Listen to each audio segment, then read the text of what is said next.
우리는 보통 하나님을 절대적인 신, 모든 것을 아시고 모든 것을 할 수 있는 능력을 가진 그런 신으로 알고 있기 때문에 어떻게 보면 하나님을 대할 때 인격적으로 대하기보다 내게 무언가를 이루어 주실 초월적인 존재로만 여길 때가 참 많은 것 같습니다.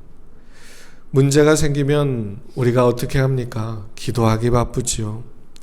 왜냐하면 내 힘으로 안 되고 내 주변에 나와 가까운 사람으로도 안 되고 사람들이 모여서 힘을 합쳐도 안 되고 그러다 보니까 하나님이 해주셔야 된다고, 하나님이 역사해 주셔야 된다고 우리가 기도하게 됩니다. 하나님은 우리의 기도 가운데 응답하셔서 우리가 해결할 수 없는, 우리가 어떻게 손댈 수 없는 그 문제들을 다루시고 응답을 해주시고 역사해 주십니다. 우리의 질병과 우리 아픔과 상처를 치유해 주시기도 하시고 또 우리 가정과 내 삶과 직장과 사업과 또 교회와 여러 가지 우리의 공동체 가운데 하나님이 돌보시고 기적적으로 역사하시고 인도해 주시기도 하십니다. 우리가 기도하고 간구하고 매달릴 때 그렇게 해 주시지요.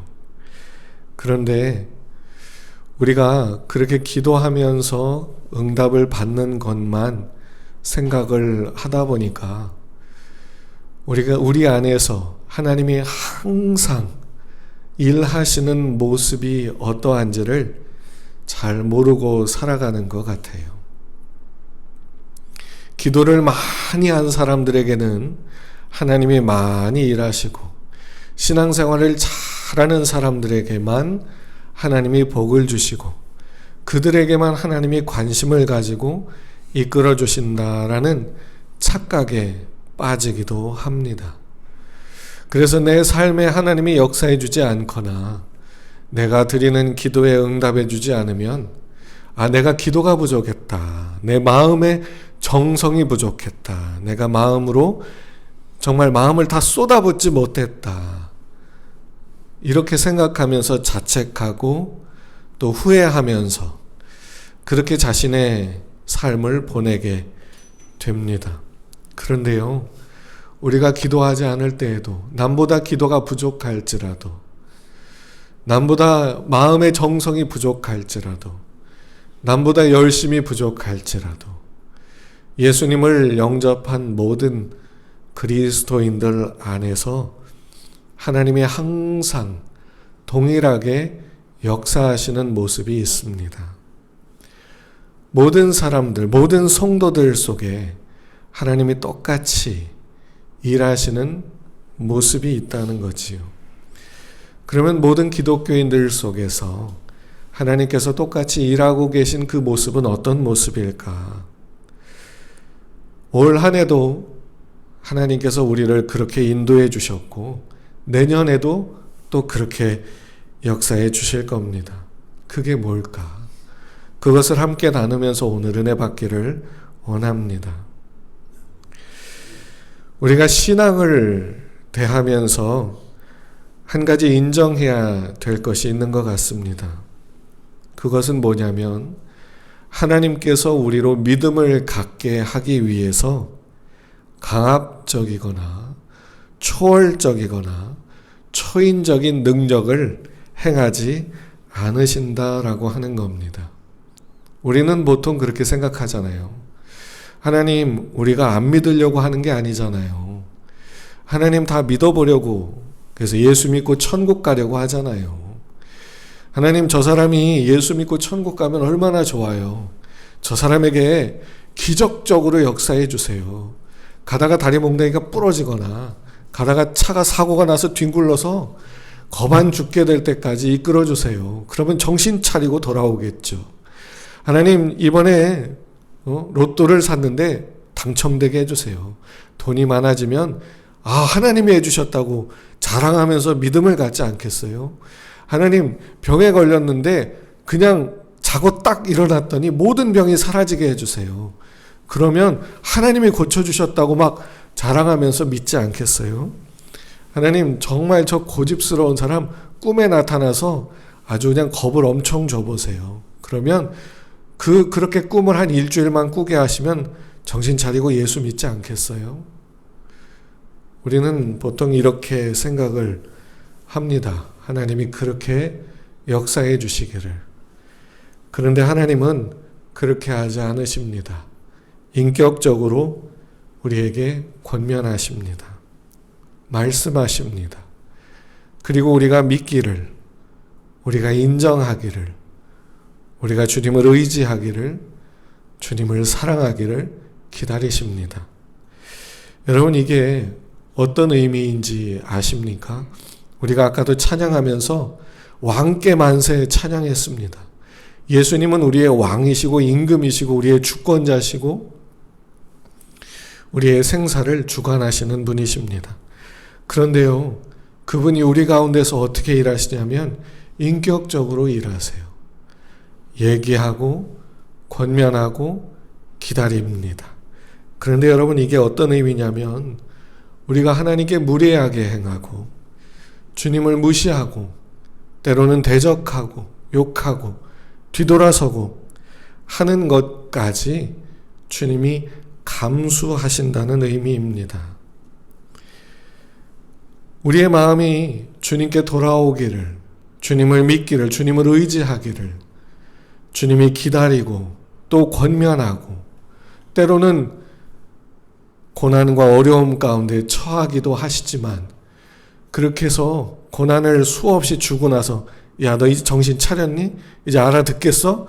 말 안 들으면 이렇게 되는 거야 하는 게 아니라 이렇게 하는 가운데도 왜 너는 나를 사랑하지 않니?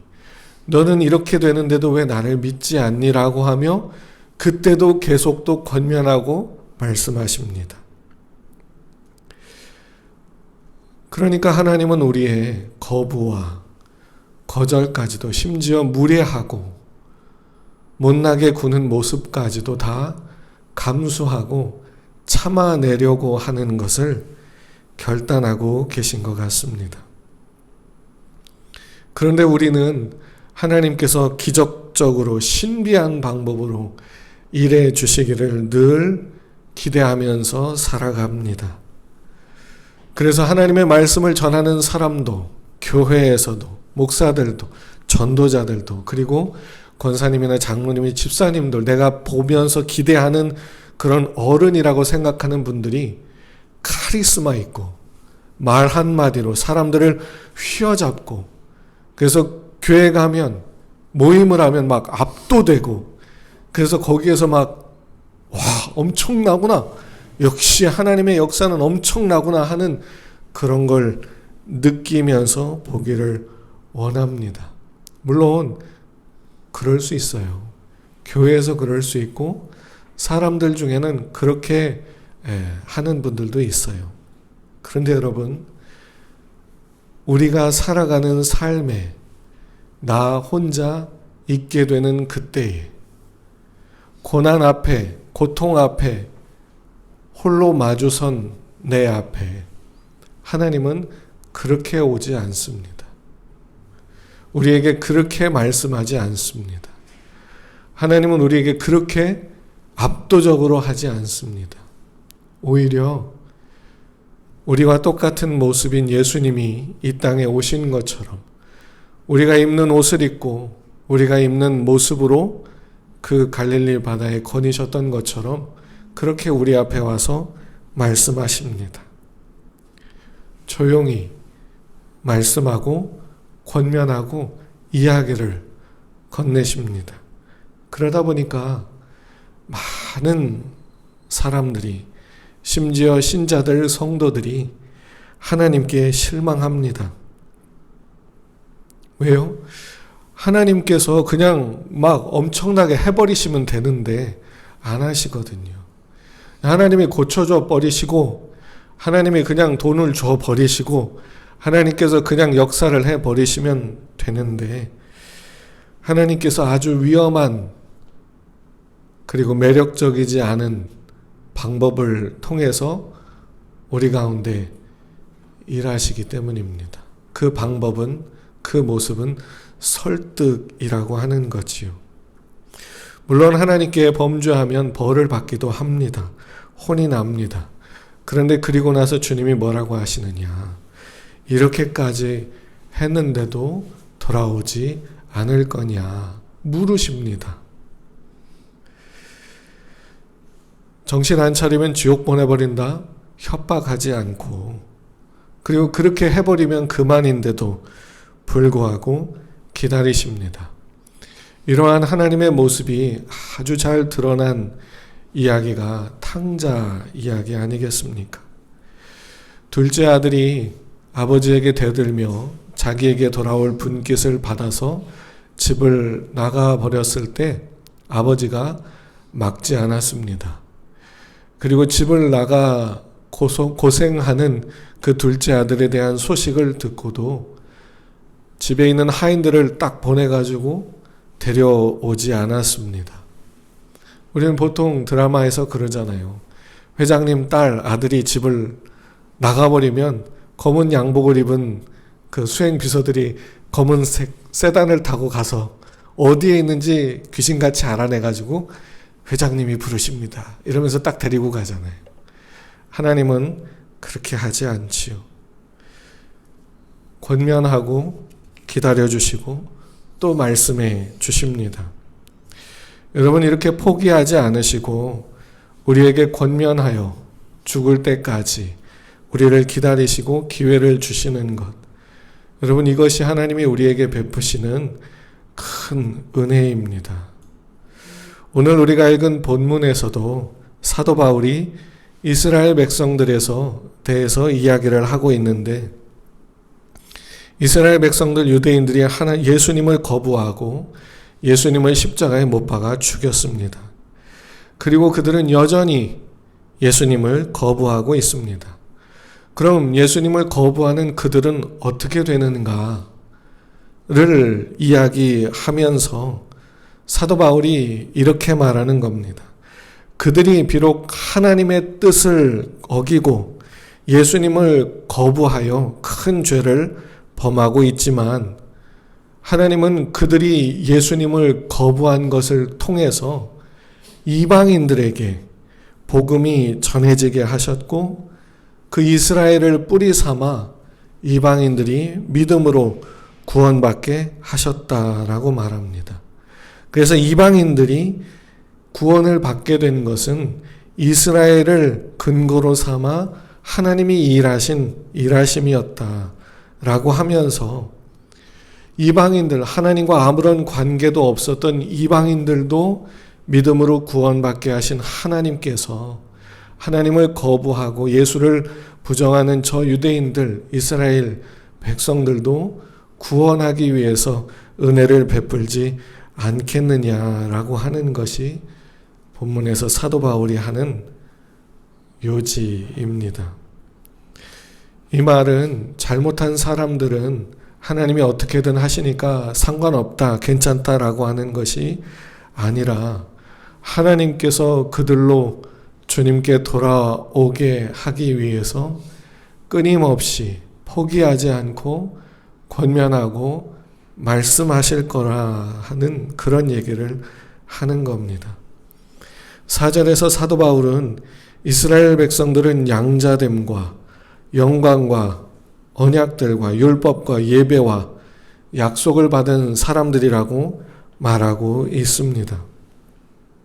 그들이 예수님을 거부했을지라도 하나님께서 그렇다고 해서 그들을 포기하겠느냐? 그것이 아니다라고 하는 거지요.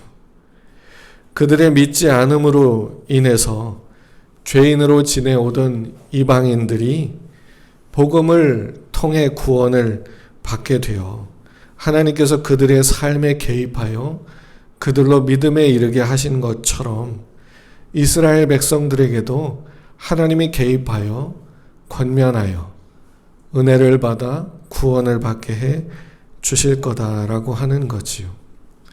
물론 예수님을 거부한 것에 대해서는 말할 수 없는 고통과 어려움을 당하도록 하실 수 있겠지만, 그럼에도 불구하고 하나님께서 그들이 회개하여 믿음을 가질 수 있도록 끝까지 은혜를 베풀어 주시는 것을 포기하지 않으실 거라는 말입니다. 사도 바울이 말하는 것은 우리가 무슨 일을 저질러도 좋다, 괜찮다 라고 하는 게 아니라 무엇을 해도 하나님이 다 원만하게 해주시고 잘되게 해주신다는 것이 아니라 하나님께서 그들의 삶 속에 뛰어 들어가셔서 그들에게 말씀하시고 권면하시는 것을 계속 해 주실 거라는 얘기입니다.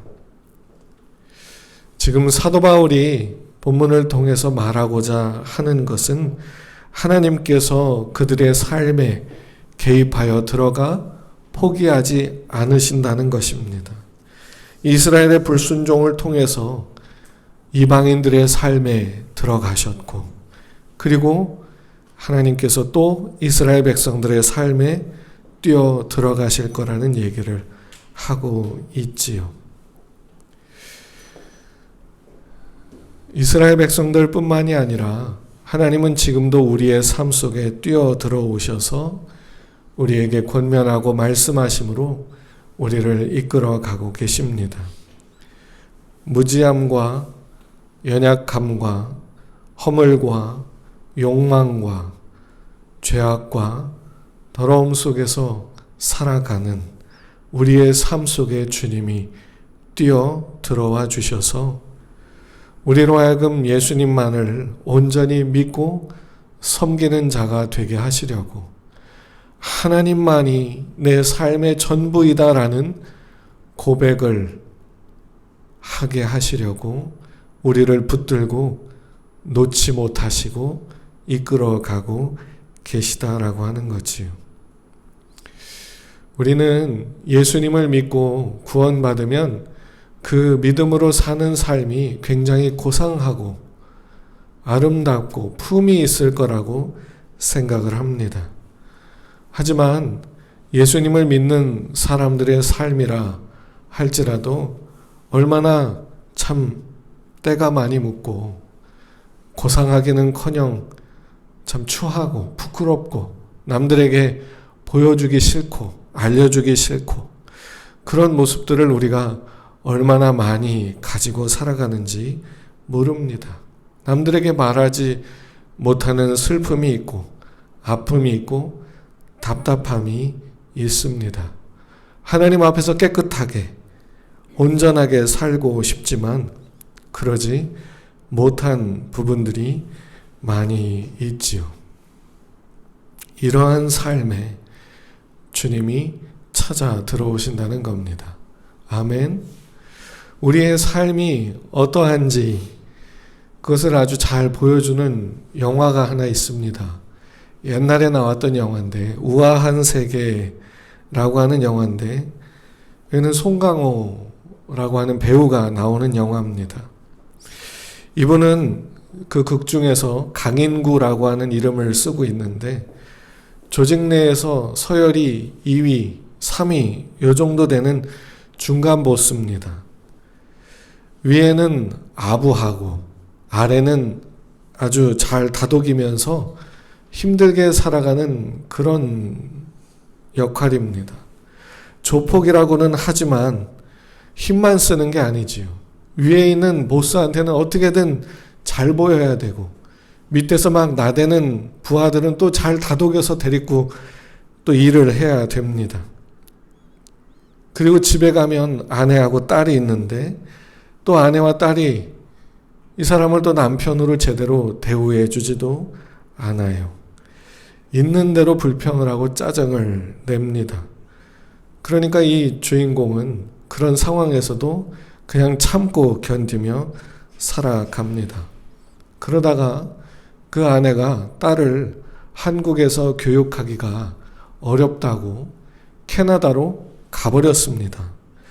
캐나다로 가서 이 남편이 보내주는 돈을 받아가지고 열심히 또 거기서 공부를 하면서 재밌게 지냅니다. 캐나다에서 지내는 모습을 비디오로 찍어가지고 한국으로 보내줍니다.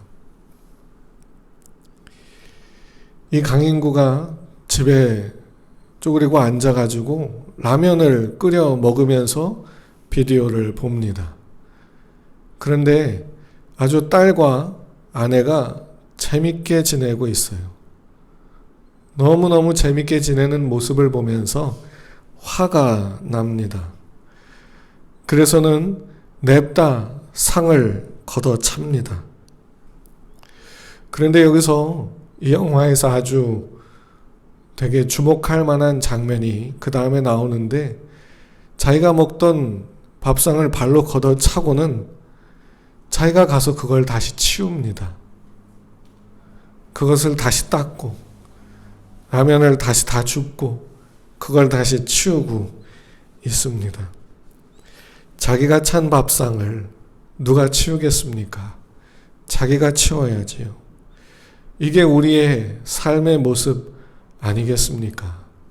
우리의 삶 속에서 화가 나고 때로는 속상하고 때로는 이렇게 저렇게 살아온 삶에 대해서 누가 하나 치워주는 사람이 없어서 자기가 다시 그것을 추스르고 자기가 다시 그것을 치우고 자기가 다시 그것을 정리하고 자기가 어지르고 자기가 망가뜨린 걸 다시 수습하는 일을 하면서 살아가지요. 이러한 삶에 주님이 들어오셔서 같이 치워주시는 겁니다. 치우지 못하고 주저앉아 있을 때 주님이 그것을 대신 치워주시고 그리고는 우리에게 말씀하고 권면하고 다시 이끌어 가주시지요. 때로는 타이르고 때로는 혼내고 때로는 이해해야 한다고 때로는 그냥 가만히 계시기도 하고 그러면서 그렇게 우리를 이끌어 주십니다. 고집을 꺾지 않고 계속 그렇게 살면 주님도 내가 그런다고 봐줄 것 같으냐 하며 우리를 붙잡고 씨름을 해가기 시작하십니다. 그런데도 우리는 주님이 일하시는 이러한 모습을 알지 못하기 때문에 우리가 처한 상황에서 우리가 겪어내야 되는 삶 속에서 주님, 내가 언제 도와달라고 했습니까? 나한테 이렇게 해달라고 말한 적이 있습니까? 나는 이렇게 살고 싶고 나는 저렇게 되고 싶고 나는 그렇게 살기를 원한다고 말하지 않았습니까? 왜 그렇게 살게 안 해주시면서 왜 이 모양 이 꼴로 사는 이 모습 속에 이렇게 고생만 하게 만드십니까? 하며 우리는 우리의 삶에 일하고 계신 하나님을 인지하지 못하고 인정하지 못하고 무시할 때가 참 많은 것 같습니다. 그런데도 주님이 왕이심에도 불구하고 그런 우리를 참으시고 견뎌 주십니다.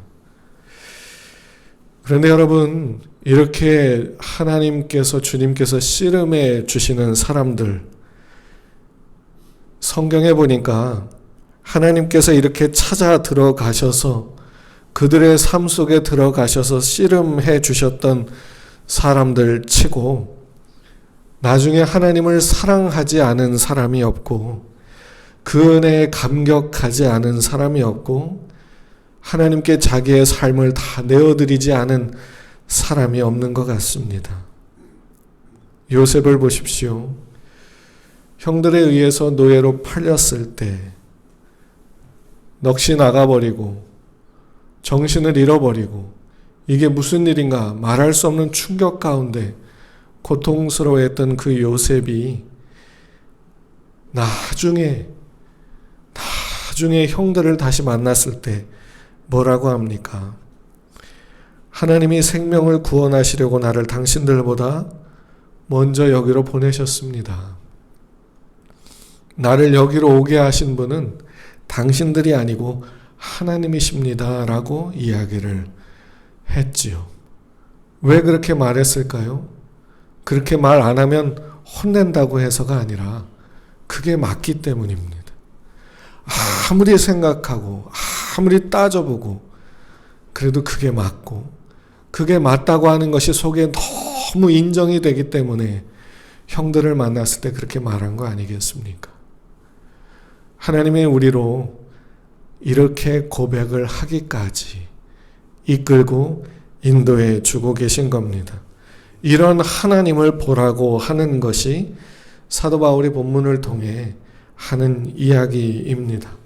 이스라엘 백성들은 배신과 거부로 갔지만 하나님은 그것을 통해서 이방인들에게 복음을 전했고 이방인들에게 복음을 전해 그들을 구원하게 하셨으니 이 이스라엘 백성들도 하나님의 약속을 받은 자고 율법을 받은 자고 제사 제도를 받은 자고 하나님의 사랑을 받은 자인데 어떻게 하나님이 그냥 둘 수 있겠느냐. 그러니 그들을 욕하지 말고 저주하지 마라. 하나님의 일하심이 있을 것이다 라고 하는 것이 사도 바울의 이야기지요. 여러분, 하나님께서 우리를 부르셨고 우리를 택하셨고 우리를 지금도 이끌어 가고 계십니다.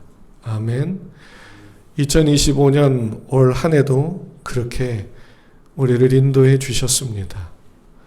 하나님이 도대체 어디 있어? 내 기도는 도대체 왜 안 들어? 왜 내 마음은 몰라줘? 하고 우리가 불평하는 그때도 주님은 내 곁에 계셨고 우리에게 넌지시 말씀하고 계셨습니다. 강압적으로 야, 못 알아듣냐? 이러면서 말하는 게 아니라 마치 아이에게 엄마가 하는 말처럼. 근데 아이는 안 듣죠. 못 알아듣죠. 이해를 못할 때도 있고요. 그리고 얘기를 한 1000번은 해야 그 얘기를 했나? 이렇게 생각을 하는 것처럼 주님도 우리에게 그렇게 권면하고 그렇게 말씀하고 계셨습니다.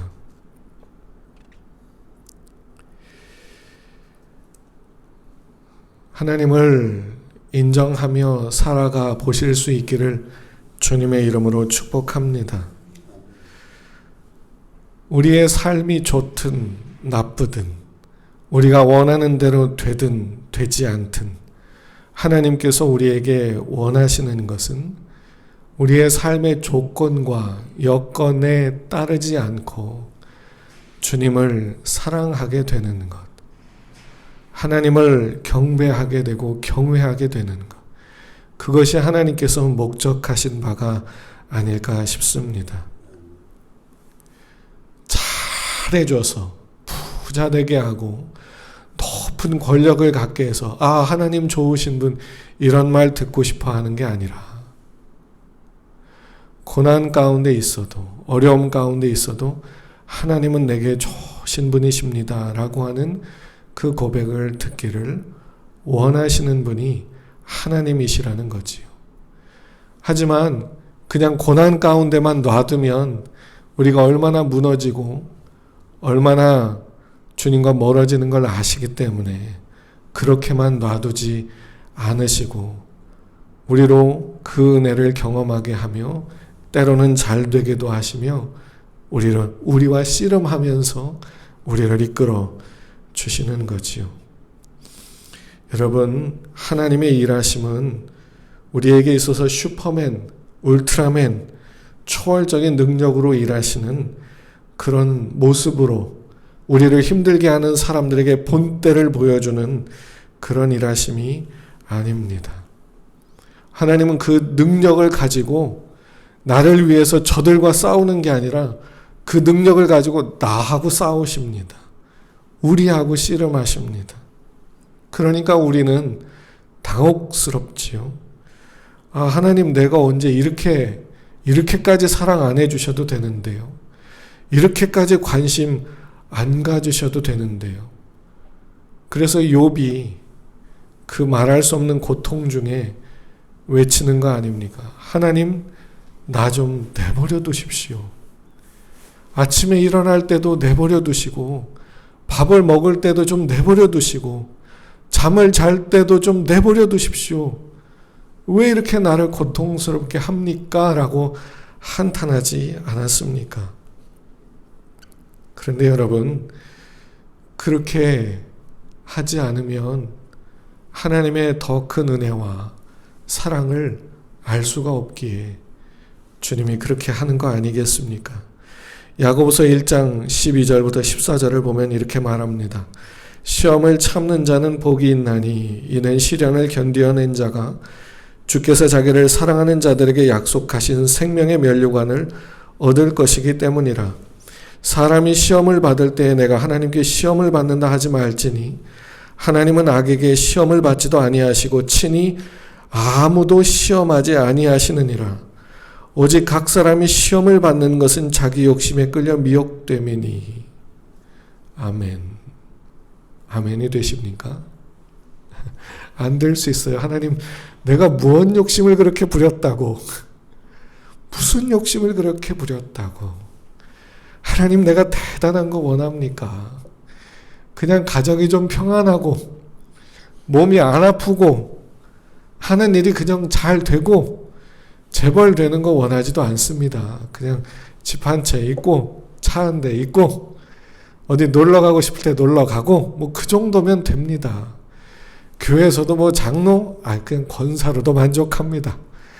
집사로도 만족하고 그냥 평신도면 어떻습니까? 하나님 뭐 대단한 거 원합니까? 그런데 내가 뭘 그렇게 중요하다고 날 붙들고 이렇게 씨름을 해 대십니까? 죽겠습니다. 엎어치기 매치기 죽겠습니다. 지금 제발 좀 내버려 두십시오 하며 우리는 하나님의 일하심이 내 삶에 없다 단정을 지어버리고 잘 되는 사람들 보면서 부러워하며 살아갑니다. 그게 아니다. 그게 아니다. 올 한 해도 하나님의 이끄심이 수도 없이 있었고 하나님의 붙들어 주시는 은혜가 수도 없이 있었고 한순간도 빠짐없이 주님의 은혜가 있었습니다. 아멘. 그래서 오늘도 우리가 이렇게 예배를 드리고 있는 겁니다. 하나님의 이름을 부르며 예수님의 이름을 부르며 하나님 도와주십시오라고 기도를 할 수 있는 것이고 주님의 은혜를 믿는다고 고백도 할 수 있는 겁니다. 중간에 하나님이 우리를 놔버리셨다면 누가 하나님 앞에 올 수가 있겠습니까? 아멘. 만약에 우리가 하나님이 우리를 대하여 얼마나 참고 계신지 그리고 우리를 얼마나 기다리셨는지 우리를 얼마나 많이 도와주고 보살펴 주셨는지를 만약에 그것을 알 수 있다면 느끼고 볼 수 있다면 하나님 앞에 너무 죄송스러워서 너무 미안해서 너무 민망해서 아마 쥐구멍이라도 있으면 찾아 들어가 숨고 싶을지도 모릅니다. 감사한 것은 우리가 얼마나 미안해하고 송구스러워하는지를 주님이 아시기에 차라리 모르게 하시는 게 아닌가 싶어요. 왜요? 뻔뻔하게 그 앞에 나와 주님 믿습니다 하면서 그렇게 살아내는 것이 그렇게 믿음으로 살아가는 것이 오히려 하나님이 더 기뻐하시는 모습이기 때문입니다. 여러분, 믿음이라고 하는 게 뭡니까? 하나님의 말씀에 설득되는 게 믿음입니다. 아멘. 설득되다라고 하는 뜻을 믿음이라고 하는 단어가 가지고 있습니다. 하나님의 말씀에 늘 설득되며 사시기를 축복합니다. 그래서 하나님의 말씀이 이러니까 억지로가 아니라 그러니까 내가 이렇게 갑니다. 이렇게 삽니다. 라고 고백할 수 있는 우리가 되면 좋겠습니다. 하나님은 그분의 영광과 위엄과 존귀와 능력과 권세와 영광을 내려놓으시고 우리에게 오셔서 우리를 인격적으로 지금도 대해 주시며 우리 손을 붙잡고 이끌어가 주고 계십니다. 2025년도 아니 평생을 오늘까지 그렇게 이끌어 주셨습니다. 그리고 앞으로도 이끌어 주실 겁니다. 언제까지요? 천국에 들어갈 때까지. 올 한 해도 후회하며 회개할 일이 많이 있으시겠지만, 아쉽고 답답하고 속상한 것들도 많이 있으시겠지만, 하나님의 인격적인 대우,